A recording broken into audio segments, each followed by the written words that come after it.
I want to turn now to the war in Ukraine and fears of a wider conflict. President Biden and UK's Prime Minister met on Friday to discuss allowing the Ukrainian military to use long-range missiles to strike deep inside Russia. But Russian President Vladimir Putin is now warning of severe consequences if that happens. NBC's Danielle Hamamdjian is here with the very latest. Danielle, good morning.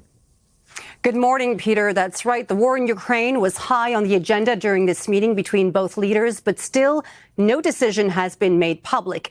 The Ukrainian President Volodymyr Zelensky has been pleading with allies for months to let his country fire long-range Western-made missiles deep into Russian territory.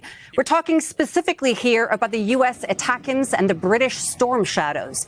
Ukraine says these long-range weapons will allow its forces to destroy air bases and other military targets from which every single day Russia is launching attacks that are killing Ukrainian civilians.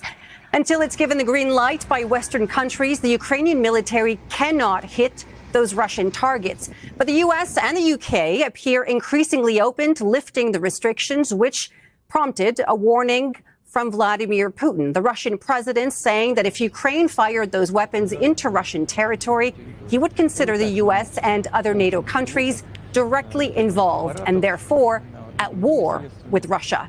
His remarks signal he may be willing to escalate against the West in response, and some Western officials are concerned this could mean acts of sabotage against their infrastructure or possibly, Peter, NATO bases. Danielle, of course, this has been a contentious issue for a long time now. What is the latest on the wider war there, specifically between Russia and Ukraine?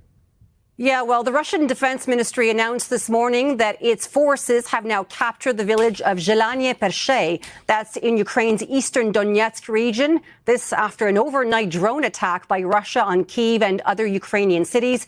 There were no immediate reports of casualties, but as you can imagine, this prompted President Zelensky to issue a fresh appeal for more air defense and long-range weapons. And Peter, Zelensky will be traveling to the U.S. later this month. All right, and we'll be there to cover it. Danielle Hamamdjian with the very latest from London. Danielle, thank you. Hey, thanks for watching. Don't miss